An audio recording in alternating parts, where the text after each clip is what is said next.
Gone Girls and the hunt to find them. I'm concerned. I'm worried. I don't know what to think. You don't sleep. You drive around at night. You're always looking.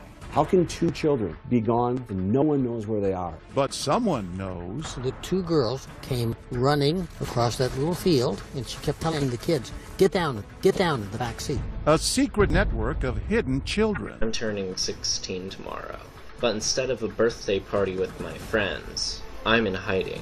It was moving between houses with people who I'd never known. But are the girls part of it? Lieutenant Polinsky called me and said, are you sitting down? And then I knew something was coming. A sudden appearance and an explosive story. He had 6 gunshots, and he was going to shoot all of us. I've never seen anybody that scared before. A family torn apart and accusations of brainwashing. My writing then and what I wrote then, that doesn't sound like me. Footprints in the snow. Welcome to 2020 on ID. I'm John Quinones. The family home is where children are supposed to feel safe. So what would cause Gianna and Samantha Ruckey to vanish with nothing but the clothes on their backs? In 2016, Elizabeth Vargas and her team spent 6 months tracing the teens' footsteps and unraveling the mystery of their disappearance. Along the way, from big cities to frozen farms, sandy beaches to jail cells, they also unearthed a nationwide jigsaw puzzle of children declared missing. But were they? Take this incredible journey with us that begins with footprints in the snow. It is 7 p.m. on a 30-degree April evening in the suburbs of Minneapolis. A spring snowstorm has blanketed the roads. And while most families are settling in for dinner, one family is about to fracture forever when 2 children living at this home vanish. No shoes, no coats, no backpacks, nothing. Poof, they're gone. 13-year-old Gianna and 14-year-old Samantha Ruckey disappear. The only trace? Footprints in the snow. But oddly, there is no manhunt to find the girls, no police press conference. How can two children in the state of Minnesota be gone and no one knows where they are? Their parents are embroiled in an ugly divorce and custody dispute, but they insist they are united in their desperation for the girls. I'm concerned. I'm worried. I don't know what to think. You don't sleep. You drive around at night. You're always looking. Where did they go? Who are they with? And why does our journey begin by asking questions to their mother inside the Ramsey County Jail? Did you have anything to do with your 2 daughters running away? No. Do you sit here and think, how did this happen? Clean record, never had a Clean problem. record, and here you are in jail on $1 million bail? What's going on? I have no idea. This shouldn't be what happens in a divorce. This divorce is more like guerrilla warfare than a legal proceeding. Exhibit A, these 24 boxes crammed with reams of motions, appeals, and rulings. Divorce on steroids, that would be a good word for this. But for every documented grievance in this harrowing tale, there is documentation too of the good times. Look at this, Nick! You got 20 years worth of home movies featuring both the Ruckeys in starring roles as an affectionate, feisty couple. You're figuring it out now? Shut up, it just ran out. And doting, loving parents to their 5 children. Dad, it's my birthday! Nico, Samantha, Gianna, Nia, and Gino. It sounds like a busy home. They are wonderful. It was my dream. I loved being a mom. They make their home in Lakeville, Minnesota, a suburb of Minneapolis. David ran a multi-million-dollar trucking business. Sandra worked as a flight attendant and eventually competed in local beauty pageants, using her nickname Sam. Good evening and welcome. Proudly representing Lakeville, I'm Sam Ruckey. In her spare time, she likes cooking Italian, flying airplanes, and staying fit. But David agrees that family came first for Sandra. There's Mom. Hi, Dad. A loving, energetic mom. There was a bird flying, yeah. Oh, there it is. She was a great mom. Very attentive to her kids. Come on, Nico! Their oldest son, Nico, loves hockey and theater. He was my first, so of course he was spoiled. Hi, Nico. The 2 oldest daughters, Samantha and Gianna, are close and take care of their younger brother and sister. Samantha, she's beautiful, she's smart, she's outgoing. Gianna's very artistic, loves like animals. But this story is about what Sandra claims is not captured on home video. She says despite those smiling faces, there was a shocking, ugly secret in the family. Years of emotional and physical abuse by David. What would he do? Throw things, hammers at me if he got mad. There was black eyes, there was broken ribs. We had to lock ourselves in the bedroom because we scared. We just didn't know how his behavior was going to be from one day to the next. During all those years during the marriage, did you ever take any photos, ever seek medical help? We had photos and we had police reports that prove it. And she claims David didn't just target her, but went after the children, too. How often did that happen? Once is more than enough. It happened a lot. After 20 years of marriage, Sandra says she reaches her breaking point and finally files for divorce. David says it was all a surprise to him. And she just blurted out, I want a divorce.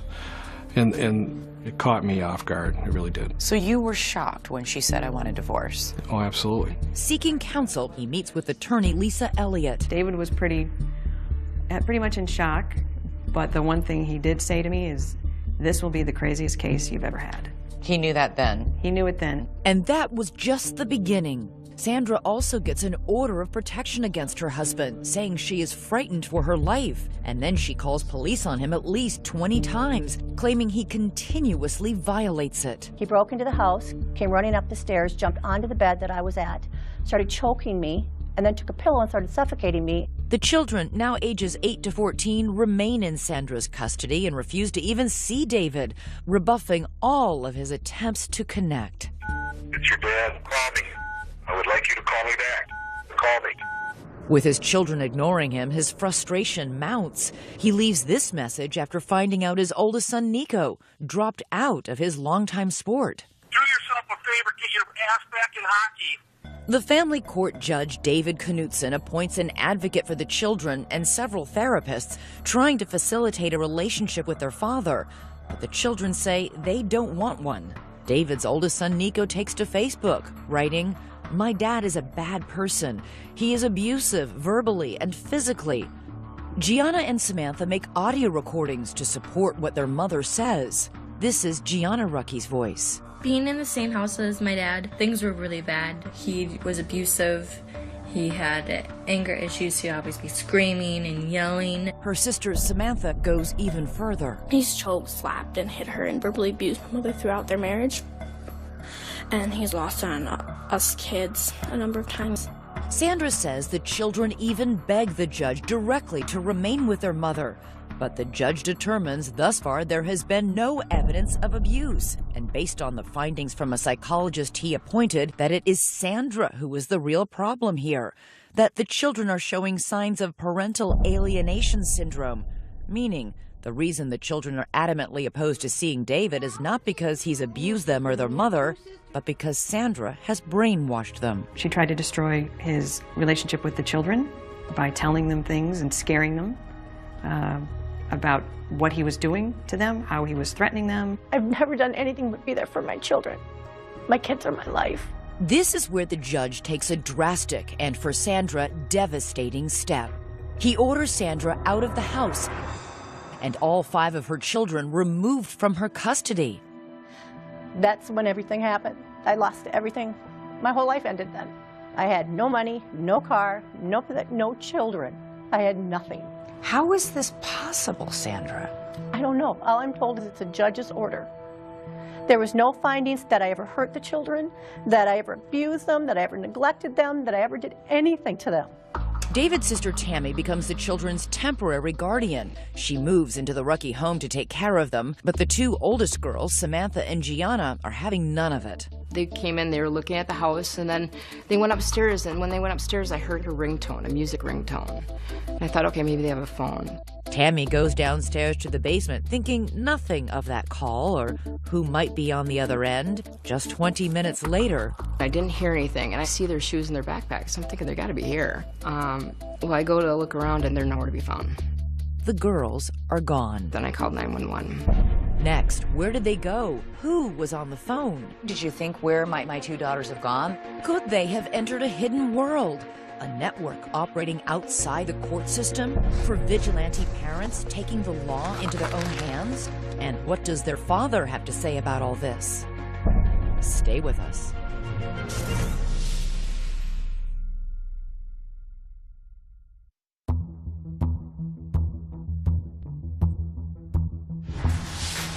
Normally, two teenage girls vanishing into thin air would be the top story on the local news. But that's not the case here in Minneapolis. There is no Amber Alert, no search parties combing the woods. Sandra, separated from her children by court order, says she finds out her daughters are missing from her attorney. What was your reaction? What any mother's reaction would be. I'm concerned, I am worried, everything was going through my mind. When Sandra's ex-husband David finds out his daughters have disappeared, he is terrified. What was your biggest fear? I mean, these are young girls. You don't want them hitchhiking. We live by a truck stop. You think of all these terrible scenarios. And David says he becomes consumed with bringing his daughters home, that he would never abuse them, and that all of Sandra's allegations against him are completely false. Have you ever raised a hand against Sandra or your children? Have you ever struck them? No. Have you ever physically abused them in any way? No. I'm a big guy. I kind of come across aggressive, but I never pushed myself upon her. I never did a thing to my children. Do you have a problem with anger? Not anger, it's frustration. Is it possible that there was something in your body language or the way you were speaking that scared Sandra or the children? You know... Do the fights get out of control? No. I'm going to yell. You're going to feel pinned. But as far as abusive, no. But if there wasn't any physical abuse, how is it possible that the Rucky children would tell such frightening stories? Lisa Elliott is David's attorney. They are parroting what their mom is saying. But they're not young children. No. Why would they do this? I think she had them so afraid of what would happen if they went with their dad that she said, you have to say this or you're going to end up with your dad. And David begins to suspect that Sandra knows more than she's saying about their missing daughters. You and Sandra had been involved by this point in a lengthy and bitter custody fight. Did you think she might have something to do with this? Yeah, oh yeah. As the weeks pass with no sign of Samantha or Gianna, David says he spends his nights driving the streets, searching. He begins tailing Sandra to see if she might lead him to the girls, and even hires a private investigator. You can't get rid of that pain. It never goes away. My mother, mostly, I'll say, you know, prepare yourself. Prepare yourself for what? If you never find the girls. How? I couldn't stop looking. The same cannot be said for Sandra, who appears to go back to life as usual, hopscotching around the world as a flight attendant, popping up on Facebook at an NHL Finals game, and lounging on a boat with friends. Did you call the police? I had an order not to contact the police. You have a right to contact the police Really? if you're a victim of a crime or if you're I have a court in order danger. from Judge Knutson that I am not to contact the police. But this court order directly contradicts that, specifically stating that Sandra should report any information she has about the girls' whereabouts to authorities. So you did nothing when you found out they were missing then? Okay, I guess if you're in that situation where you've been stripped of everything related to your children, you don't know what to do. If one of my children went missing, I'd be out there with a sandwich board saying, find my child. The courts had completely tied my hands.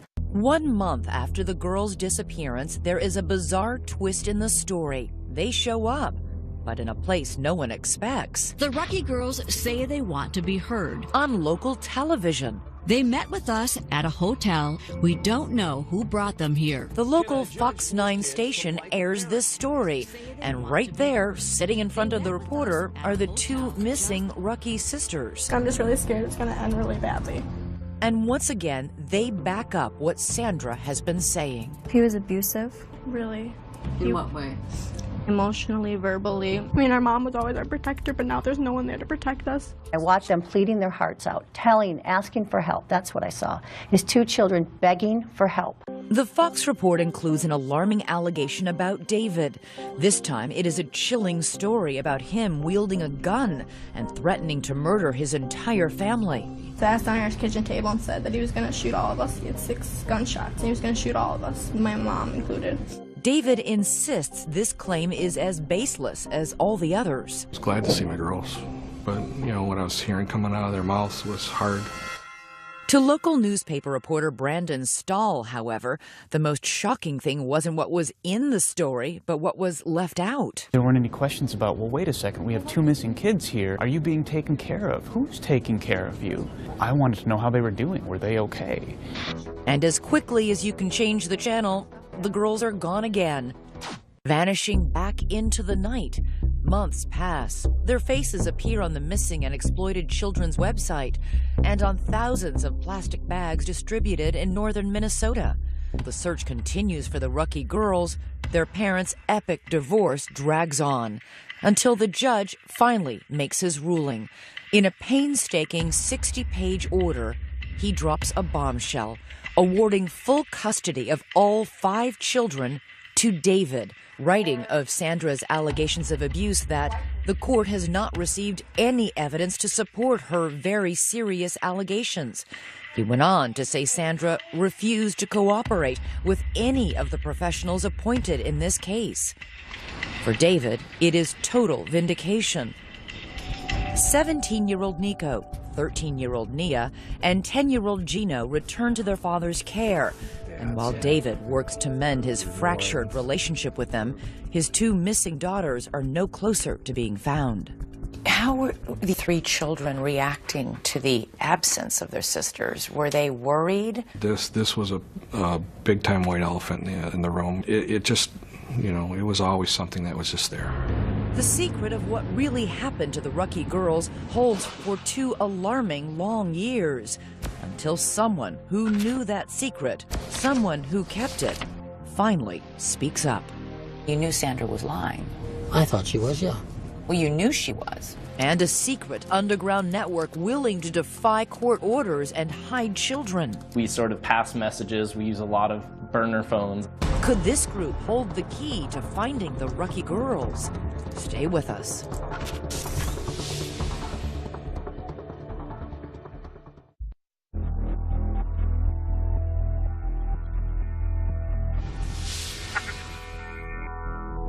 From the moment the 2 teenage Ruckey girls vanished, police suspected their mother, Sandra, was lying. At any point, did you tell your children to run away from home? No. You never encouraged any of your children? How can I encourage my children to run away? I've had no contact. Police suspected that not only did Sandra have contact with her girls, she also had help hiding them from a secret underground network of people willing to defy court orders and conceal children. Damon Dumas knows all about defying court orders. He went into hiding when he was 14 years old, using a loosely organized group of safe houses to escape life with a father he says was abusive. My mom actually made sure that she wouldn't know where I was going. Mm-hmm. She handed me off to someone she trusted, who handed me off to someone else that she trusted. Who was taking care of you? Whoever I was with was taking care of me. Were they strangers? They were all strangers, yeah. I was moving between houses with people who I'd never known. It'll be someone who maybe hears about me and says, hey, well, if Damon ever needs someone to stay with, he can stay with me.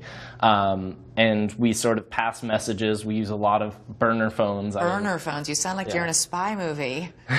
Well, in a lot of ways, that's what it felt like. So how often do you come out to the beach now? While on the run, Damon says he lived in around 10 different homes, never staying anywhere long. During that time, he made videos and posted them on the internet. And I'm turning 16 tomorrow.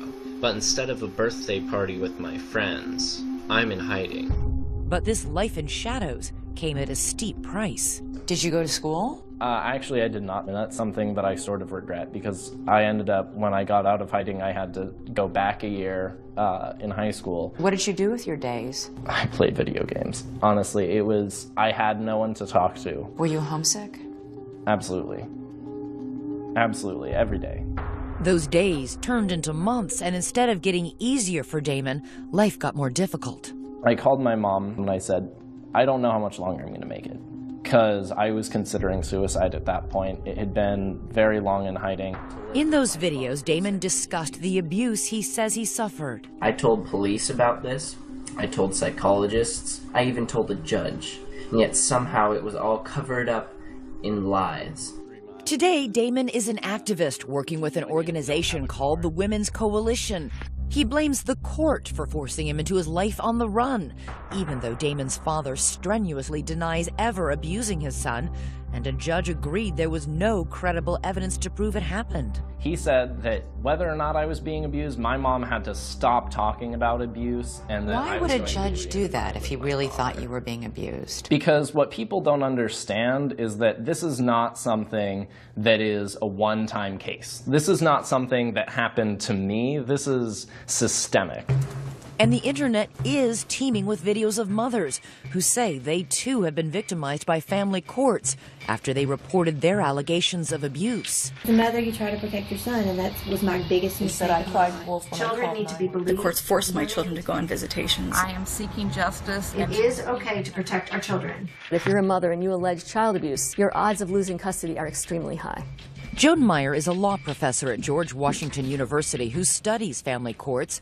Her research has turned up some surprising and, in her mind, troubling results. If you raise abuse, especially child abuse, you've got to make a very strong case. If you can't nail it, not only will you lose custody, you may lose all access because the assumption will be that you have poisoned your child's brain with these ideas. Sandra says this is exactly what happened to her. So, did her daughters run away to protest a family court ruling like Damon Dumas? That's what Brandon Stahl, reporter at the Minneapolis Star-Tribune, wanted to find out. On the 2-year anniversary of the girls' disappearance, he decides to write a story. I wanted to know if the girls were okay and if I could find them. He didn't find the girls, but he did find this man, Dale Nathan, a diminutive 81-year-old who has spent years working as an attorney in custody cases. Dale had his legal license suspended after he refused to reveal where one of his clients was in hiding with her child. He is a fervent supporter of Sandra. Dale is somebody who believes to the bone that the family courts in Minnesota are corrupt. The story Dale tells is a doozy. He says he was with Sandra on the night her daughters ran away. He says Sandra and he were driving around in Sandra's car when she took him to this field, just blocks away from the Rucky home. We drove with Dale to that spot. Now this is about the area right back here where Sandra stopped. He showed us where they pulled over. That's the one we want to take. So you stopped, you parked, you waited? And after about 20 minutes, the 2 girls came running across that little field. They got into the car, and then Sandra started driving. The 4 of them drove around back roads for more than 2 hours. She kept saying, "Oh, the Lakeville police, they're going to find us." And she kept telling the kids, get down in the back seat. During the ride, Dale says Sandra was frantically making phone calls. Apparently there was no plan, and she was making plans on the run. Dale says he knew that the children had already been taken out of Sandra's custody and that by driving off with them, she was breaking the law. Sandra was busy telling the police she had no idea where the girls had gone, and you knew Sandra was lying. I thought she was, yeah. Well, you knew she was because you were in the car with her. That's true. Right. You're right. So if you knew she was lying about that, why didn't you go to police and say, I know what really happened? I think Sandra was trying to protect her children. I wasn't going to betray that.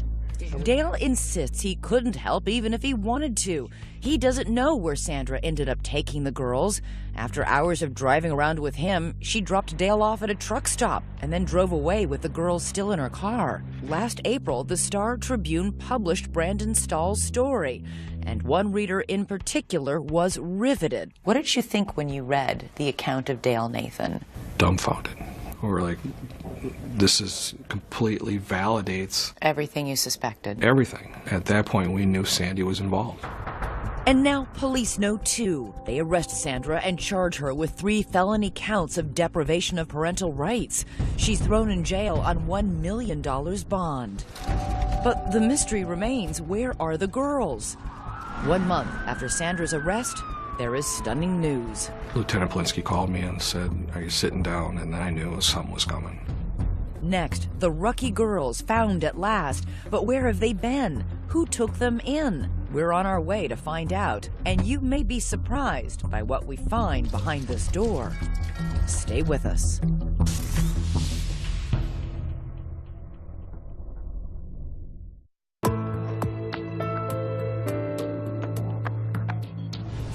It has been more than 2 years since teenagers Gianna and Samantha Ruckey disappeared from their suburban Minneapolis home. With their parents locked in a fierce divorce battle, authorities suspect the girls' mother knows where they're hiding. Still, everyone is in for a shock. Once again, here's Elizabeth Vargas. Where can two teenage girls hide in plain sight? Deep in the snow-swept fields of Minnesota's North Country, amid miles and miles of desolate, untouched land, this speck of property, a farm called the White Horse Ranch, holds the secret of the missing Ruckey daughters. What led police here? The trail begins with one of Sandra's staunchest supporters, Dee Dee Evevold, an activist friend, vocal about her belief there is corruption in the family courts. Detectives search her home and find a cell phone photo of one of the girls on a farm. They trace that photo back to the White Horse Ranch. And with that, bingo! Police discovered this is where the girls have been for the entire 2.5 years of their disappearance. We took a trip to find out how they ended up here and how they went under the radar for so long. Behind this door are the people law enforcement believes broke the law by housing the girls. They are an unlikely pair of alleged criminals. Gina and Doug Dolan own the ranch, which offers 90-minute therapy sessions with their animals, 22 horses, 3 donkeys, and 2 alpacas. They help children who've been abused. Our mission is to reach children and families and to bring healing and wholeness through the animals. Hundreds of children have made day trips to the ranch, but Samantha and Gianna Ruckey were not their typical guests. We received a phone call from Dee Dee Evevold.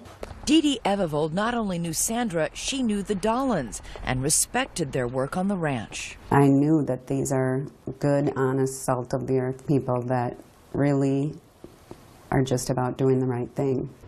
She just said that they needed a temporary place and that they were working through a court case. So you thought they were coming for 3 days? That's correct. 3 days isn't a big deal. The Dolans say it was Sandra, along with Dee Dee, who dropped the girls off at the ranch one night with no more than the clothes on their back. Then Sandra left and never returned. Days turned into months, and then astonishingly, years.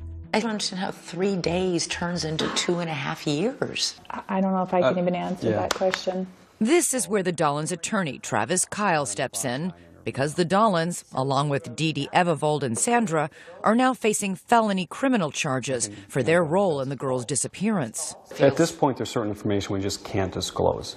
But they can say that in that long period of time, the Dolans never saw Sandra again. They spoke to her by phone only a handful of times. And it was always from a track phone, so there was never a way of connecting with her. And then would speak to the girls? No. No. She didn't want to. I mean, she was very concerned about them and tell them that I love them. I almost feel like she knew that they were safe here. Don't you think that's a little weird? Mm-hmm. We run into a lot of weird stuff here. While the Ruckey girls are away from everyone and everything they know, communing with the alpacas, 3 hours south, their fathers scoured the earth for any sign of them. Why did you keep them here, despite the fact that you knew a parent was looking? I wouldn't say that we kept them here. We allowed them to stay. They could have left at any time. They didn't want to leave. But didn't you know that people were looking for these children? I can't answer that. Not at this time. Our choices were to put them out on the street or give them a place to live. And we did not want them out on the street. They told you they would continue to run away if forced to return to their father? But you must have known, you did know that they had a father who was looking for them. Did you ever think about him? I thought about them living on the street and what would happen to them if they were on the street. Did you try and reason with them? They're girls, they're minors. They're not allowed by law to decide where I get to live and what's best for me. Yes, we did. A number of times. And it was a lot of fear. I've never seen anybody that scared before. Did they ever sound coached to you? No.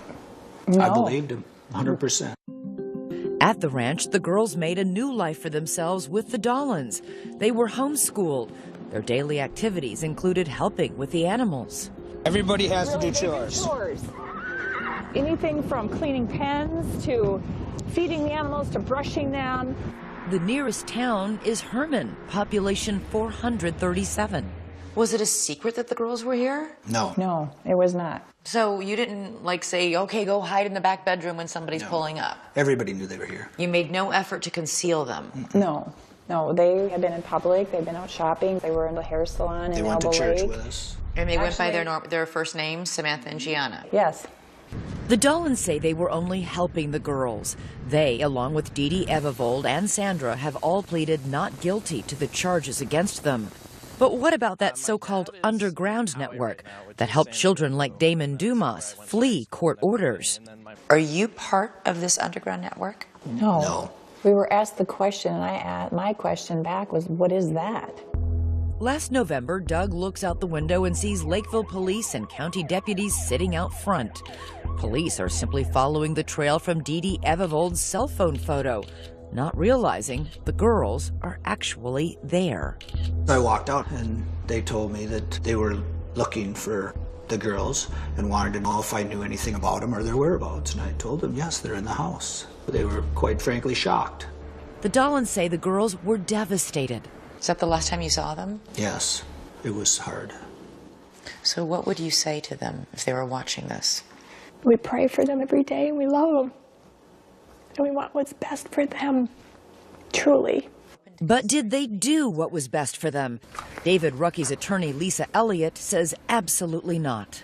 Is it possible they were just good Samaritans trying to help? When the mother drops them off and doesn't come back for them, ever? For 2.5 years? For 2.5 years, I would think most people would at some point say, we need to look into this.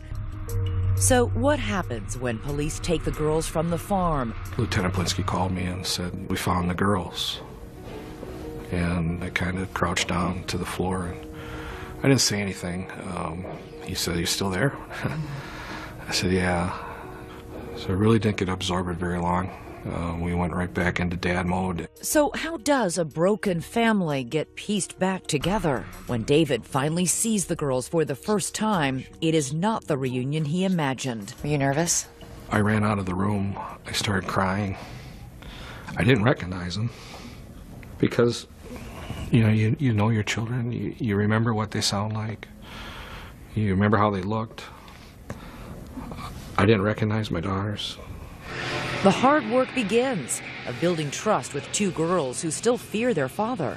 Samantha and Gianna said a lot of devastatingly terrible things about you, publicly. But again, they're in a fragile state. Do they still believe those things?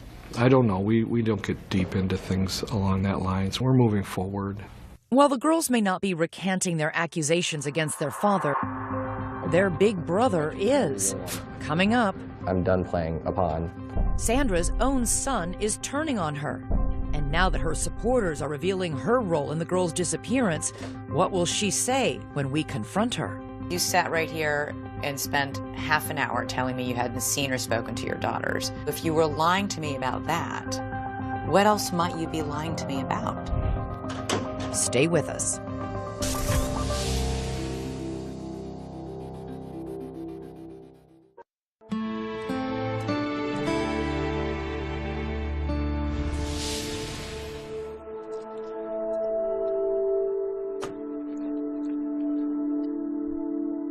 For the second time in 2 months, we have come to the Ramsey County Jail in St. Paul, Minnesota, to visit inmate Sandra Grazzini Rucky. She is still here, awaiting trial on felony charges that she hid her daughters from their father for 2.5 years. Surprised you're still here? Yeah, very surprised. When we first spoke to Sandra, she told us she wasn't involved in the disappearance of her daughters. Did you have anything to do with your two daughters running away? No. You didn't know where they were these last 2 years? No. After nearly 6 months of our 2020 investigation, we've explored that loosely organized underground network of activists hiding children in nasty divorce cases and tracked down every key player in the Rucky case. The Dollans, Dee Dee Evevold, Dale Nathan, all supporters of Sandra's who say they weren't part of any network, but who authorities say helped her hide her daughters for 2.5 years. Dale Nathan said that he was with you when your two daughters jumped in the back seat without shoes or coats, and then you drove off. This is that is true? related to the trial. Yeah, that'll all be talked about at the I upcoming can't comment trial. on anything related to the trial. You know Well, that. all I'm telling you is you sat right here and spent half an hour telling me you hadn't seen or spoken to your daughters. And I can tell I've you now that I can tell you. spoken to 3 people who tell us, in fact, that's a lie. So if you were lying to me about that, what else might you be lying to me about? I can't discuss anything regarding the trial. I just can't. While Sandra is now suddenly not talking about her case, her attorney Michelle McDonald hints at a possible defense, saying if Sandra truly believed her children were in danger, she was free to break the law to protect them. They have to prove beyond a reasonable doubt that she didn't have a reasonable belief that her children needed protection. Which makes those allegations of physical abuse during the marriage so important. If those claims are true, then a jury perhaps could forgive Sandra for what she did. And from the very beginning, she has assured us that there is indisputable evidence that her husband, David, was violent. Did you ever take any photos, ever seek medical help? We had photos and we have police reports that prove it. So confident, so certain. And yet, I'm asking for any of the documentation that you assured us existed to corroborate what you're telling us. And we can find none of it. But it does exist. It really does exist. Where is it? It was with my attorney. You don't have any of those records. They're in boxes. But do you have them? Do you know what's in those boxes? You have all the other police attorney, reports, you have Jay, everything. yeah, the police reports. You have everything. Yeah. And I will turn them have over everything. to you. so we head to Michelle McDonald's law office for an appointment with those boxes. Okay, so here they are. This is Sandra Grazzini Rucky's basically divorce case. We spend hours there scouring thousands of documents, and in more than 20 boxes, we didn't find a single piece of paper or photo to prove that any physical abuse ever happened. So we reached out to the Lakeville Police Department, and they have no record of ever being contacted by Sandra about abuse during her marriage. Sandra certainly has never been afraid to call the police, ever. If there were instances of David being violent or threatening, there would be police reports of it. There are none. Sandra's strongest proof was always the testimony of her children. But today, one of those children has recanted his story. Oldest son, Nico. Get up there, Nico. That little boy from the home videos. And the same son who later posted that damning Facebook message accusing his father of physical abuse. He now says all of that was a lie, and that it was his mother who pressed him into believing it was true. She started to say, like, your dad's this bad guy. Your dad, like, hurt you when you were younger. And I was like, what? What are you talking about? I don't remember any of this. Well, it happened to you. It's like, and at the time I believed it because you listened to your mom. He says he was 15 years old and he couldn't understand why she didn't want him to see his father. I felt really close to my dad, and I was still confused on what was going on. Like, why wasn't I seeing my dad? Nico now says he never saw his father physically abuse his mother or his brother and sisters. As for that Facebook post, Nico says Sandra stood over him while he typed, coaching him on exactly what to say. When I look at my writing then and what I wrote then, that doesn't sound like me, and I feel really bad. He continues to tell us that you brainwashed them into thinking they were abused. And you don't find that questionable? Well, what do you think? You're his mom. I haven't seen Nico for a long time. It's sad that he's saying that. But when my son hadn't been around his father, he has a completely different story than he has now.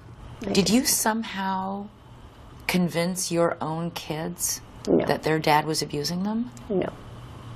No. To this day, she says she stands by every decision she has made, every battle line she's drawn, every consequence she and her children have suffered. The two daughters, they spent 2 years working on a horse farm. They didn't go to school. You don't think I think about all these things? I know what these kids have been put through. But it wasn't me who put these through. This was the system that put them kids through this. David and his attorney, Lisa Elliott, say this was never about keeping her children safe. Sandra, they say, wanted revenge. She was out to destroy him for whatever reason, and I don't think she cared what she destroyed in the meantime. Do you think you will ever be reunited with your children? Yes. You do? Yes. Yes. I believe this will be turned around. Perhaps, but it will take more than a court order to do that. It is painfully clear as you watch her son Nico struggle with the simple question, does he still love his mother? I want to say no, but she's my mom. She just doesn't feel like a mom. Nico, wave at Dad. For now, all that remains is a heartbreaking time capsule of a family that no longer exists. Happy New Year! Happy New Year! Oh my God, I haven't seen them in years. Where'd you find pictures? My babies. Sandra, are you making any comment today? Sandra is now out of jail. She was released after 130 days behind bars. I do appreciate the air and the sun. I will say that. But she says there was no cause for a celebration. I'm in a prison without the bars, is what I'm in now. Because as part of her release, Sandra is not permitted to have any contact with Samantha and Gianna. She is allowed to see her other children with conditions. As for the girls, David says they are happy to be home and doing well. They have started a new life together and have had their first family vacation in years. David asked us to obscure the children's faces to give them privacy, and it might surprise you to hear how David sees his family's future. Will you fight her ability to see the children? This is my children's mother. It's important that they have a mother. As of 2016, Samantha and Gianna Ruckey are back in their high school and getting good grades. Their mother, Sandra, meanwhile, was later found guilty for her role in the girls' disappearance. Gina and Doug Dolan, along with Sandra's friend Dee Dee Evervold, are awaiting trials for their alleged involvement in the girls' disappearance. Each faces a maximum sentence of 4 years in prison if convicted.